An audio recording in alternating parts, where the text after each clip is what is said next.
1947లో మనకి స్వతంత్రం వచ్చినా సరే, అంతకుముందు జరిగిన కొన్ని తప్పుల వల్ల, ఆ ప్రభావం వల్ల 1947 తర్వాత కూడా అవే తప్పుల్ని కొనసాగిస్తూ భారతదేశాన్ని విచ్ఛిన్నం చేసి ఈరోజు ఇంకా భారతదేశం అభివృద్ధి చెందుతున్న దేశంగా కొనసాగడానికి ఆ రోజు వేసినటువంటి పునాదులు సరిగ్గా లేవు.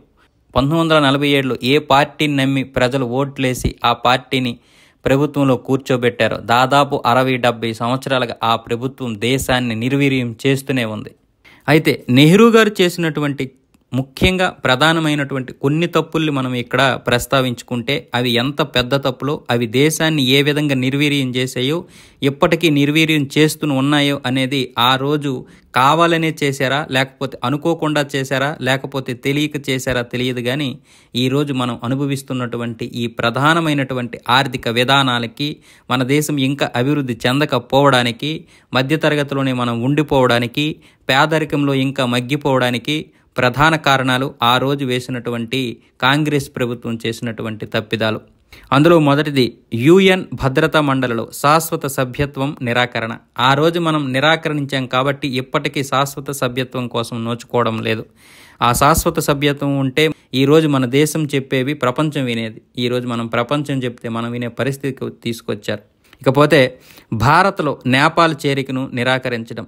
నేపాల్ గనక భారత్లో చేరితే ఈరోజు మనం చైనాని కొంతవరకు కట్టడి చేసే అవకాశం మనకు ఉండేది. కానీ ఈరోజు అది జరగలేదు. ఎందుకంటే భారత్ ఇప్పుడు సపరేట్ దేశంగా ఉంది. నేపాల్ కనుక మన చేతిలో ఉంటే మనకి ఈరోజు అరుణాచల్ ప్రదేశ్ ఉన్నందుకు ఎంతైతే మనకి ప్లస్ అయిందో, అదేవిధంగా నేపాల్ కనుక మనకుంటే టిబెట్ ఖచ్చితంగా చైనాలో కలిసేది కాదు.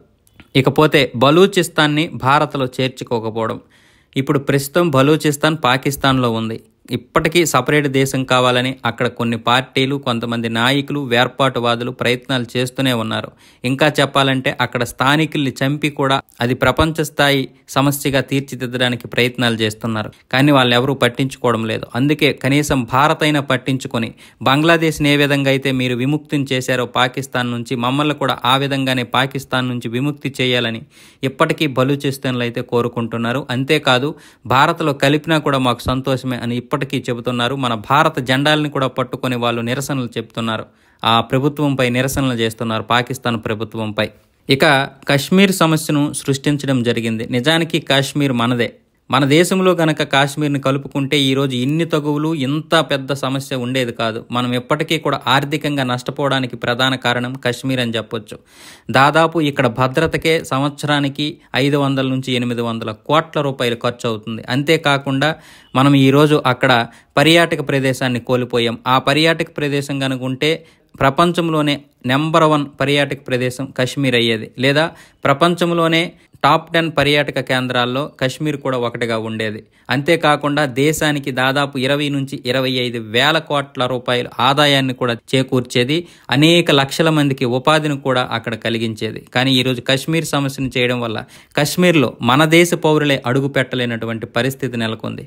ముఖ్యంగా 370 అమలు వల్ల. ఇకపోతే సర్దార్ వల్లభాయ్ పటేల్ గారు చెప్పినా కూడా వినకుండా చైనాకు మద్దతు ఇచ్చారు అప్పుడు మన నెహ్రూ గారు. చైనా ఎప్పటికీ కూడా మనకి పక్కలో ఉన్నటువంటి బల్యంలా ఉంటుందని చెప్పినా కూడా ఆయన అయితే వినలేదు. దేశాన్ని ఏ విధంగా నిర్వీర్యం చేస్తారు, ఎవరు నిర్వీర్యం చేస్తారో వాళ్ళకి సపోర్ట్ ఇచ్చినటువంటి పరిస్థితి నెలకొల్పారు.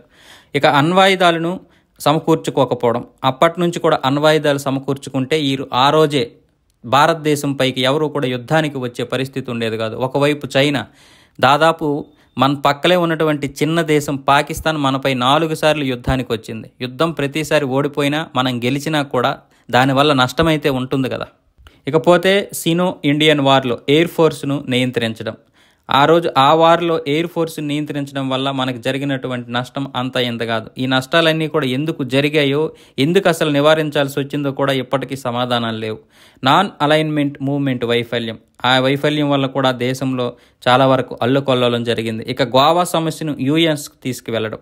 మన సమస్య ఇక్కడ పరిష్కరించాల్సింది పోయి ప్రపంచ దేశాల ముందు పెట్టి అంతర్గతంగా ఉన్నటువంటి మన దేశ సమస్యలన్నీ కూడా ప్రపంచానికి బహిర్గతమైంది ఆ రోజే. ఇక సోషలిజం లాంటి వ్యక్తిగత ఇష్టాలను దేశంపై రుద్దారు. ఆ రుద్దడం వల్ల ఈరోజు ఇప్పటికీ మన దేశం ఈ విధంగా తయారైంది. మనల్ని చంపినోడు కూడా మనకి శత్రువైనా సరే ఎవడ కర్మాన వాడైపోతాడు, ఎవడ పాపం వాడిది అనే పరిస్థితి ఈరోజు మనం ప్రతి ఒక్కరం కూడా మాట్లాడుకుంటున్నాం. ఇకపోతే స్నేహితులనే కారణంతో అవినీతిని పెంచి పోషించింది కాంగ్రెస్ ప్రభుత్వం. అప్పటి నుంచి కూడా ఎవరిని ఏమనలేని పరిస్థితి, అందరూ మనవల్లే కదా అని చూసి చూడనట్లు వ్యవహరించడం వల్ల ఈరోజు అవినీతిలోని నెంబర్ 1 దేశంగాను, లేకపోతే టాప్ 10 అవినీతి దేశాల్లో మనం ఉండడం జరిగింది. అధికార దాహంతో ఎక్కువ కాలం పదవిని వదలకపోవడం కూడా ఒక విధంగా మంచిది కాదు.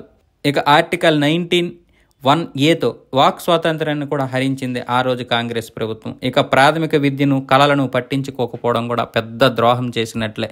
మన సంస్కృతి సాంప్రదాయాలని ఏ విధంగా నాశనం చేయాలి, ఏ విధంగా ప్రపంచానికి తెలియకుండా చేయాలి, ఏ విధంగా మన ప్రజలు కూడా వాటిని మర్చిపోయే విధంగా చేయాలనేదంటే ఇలాంటివి పట్టించుకోకపోతే ఆటోమేటిక్గా అవి కనుమరుగైపోతూ ఉంటాయి. 1957లో కేరళలో ప్రభుత్వాన్ని కూల్చడం కూడా మంచిది కాదు. ఆ రోజు కేరళలో ప్రభుత్వాన్ని కూల్చడమే ఇప్పటికీ ఈరోజు కేరళలో జరుగుతున్నటువంటి వైఫల్యాలు ఏంటో మనం చూస్తూనే ఉన్నాం. ఇప్పటికీ అక్కడ ముస్లిమ్స్, క్రిస్టియన్స్ ఎక్కువైపోయి హిందువులపై దాడులు చేస్తున్నారు. ఇక ఇండియా పాక్ విడదీతను ఒప్పుకోవడం కూడా ప్రధాన కారణం. ఆ రోజు విడదీతికి నెహ్రూ గారు కావచ్చు, గాంధీ గారు కావచ్చు ఒప్పుకోకపోయి ఉంటే ఈరోజు మన పరిస్థితి వేరేగా ఉండేది. అంతేకాకుండా విడదీయడానికి జిన్నాని ప్రోత్సహించింది కూడా ఒక విధంగా వీళ్ళే అని కూడా చాలామంది అంటారు చరిత్రకారులు. అయితే మొట్టమొదటి ప్రధానమంత్రి కావాలని మొదట చాలామంది అనుకున్నది పటేల్ గారిని. అలాగే క్యాబినెట్ కూడా పటేల్ గారినే ప్రధానమంత్రి కావాలని అనుకున్నారు. కానీ అనూహ్యంగా నెహ్రూ గారు ప్రధానమంత్రి అయ్యారు. అలాగే మనకు రావాల్సినటువంటి కోకో దీవుల్ని బర్మాకి అప్పచెప్పారు. ఈరోజు బర్మా అంటే మయన్మార్. ఇప్పుడు మయన్మార్ చేతిలో ఉన్నటువంటి కోకో దీవులు భారతదేశం చేతిలో ఉంటే మన పరిస్థితి వేరేగా ఉండేది. అలాగే గవాదర్ పోర్టు కూడా అమ్మకానికి వస్తే ఆ పోర్టును కొనకపోవడం వల్ల ఈరోజు మనకు జరిగిన ఆర్థిక నష్టం అంతా ఇంత కాదు. ఇకపోతే గాంధీ సిద్ధాంతాన్ని వదిలి విలాసవంతమైన జీవన శైలిని కొనసాగించారు నెహ్రూ గారు. పోనీ గాంధీ గారి సిద్ధాంతాన్ని అయినా కొనసాగించలేదు. అలాగే అసలైనటువంటి మన భారత చరిత్రను మార్చి రాశారు. జనరల్ కేఎస్ తిమ్మయ్య గారి లాంటి వాళ్ళ పట్ల చెత్తగా వ్యవహరించడం కూడా మన దేశ చరిత్రని మనమే రూపుమాపుకున్నాం. ఇక అలాపోతే అసోం భద్రతా సమస్య. అస్సాంలో ఇప్పటికీ కూడా భద్రతా సమస్య ఉంది. అంతేకాదు అసోం భద్రతా సమస్య, అలాగే పశ్చిమ బెంగాల్ భద్రతా సమస్య, ఈ 2 సమస్యలు సృష్టించడం వల్ల రోహింగ్యాలు ఈరోజు 5 కోట్ల 6 కోట్ల మంది బంగ్లాదేశ్ నుంచి కావచ్చు, మయన్మార్ నుంచి కావచ్చు, అలాగే ఆఫ్ఘనిస్తాన్, పాకిస్తాన్ నుంచి కూడా వచ్చేస్తున్నారు. ఈరోజు అనేక విధాలుగా మన దేశంలో చొరబడింది 5-6 కోట్ల మంది వాళ్ళు అక్రమంగా మన రేషన్ని తింటూ బతికేస్తున్నారు. మన మీదే మనపైనే కత్తులు దూస్తున్నారు. ఇకపోతే వాయువ్యంలో పాక్ చొరబాటును కూడా పట్టించుకోకపోవడం వల్ల ఈరోజు పాకిస్తాన్ కొంత భూభాగాన్ని మనది ఆక్రమించేసింది. ఇప్పటికీ కూడా POK అంటే పాక్ ఆక్యుపైడ్ కాశ్మీర్. ఈ కశ్మీర్ సమస్య ఇప్పటికీ మనకి తేలడం లేదు. అలాగే 2 సార్లు సహాయం చేసినటువంటి ఇజ్రాయెల్ని కూడా పట్టించుకోలేదు మనం. అయినా సరే ఇజ్రాయెల్ మనకి 2 సార్లు సహాయం చేసింది.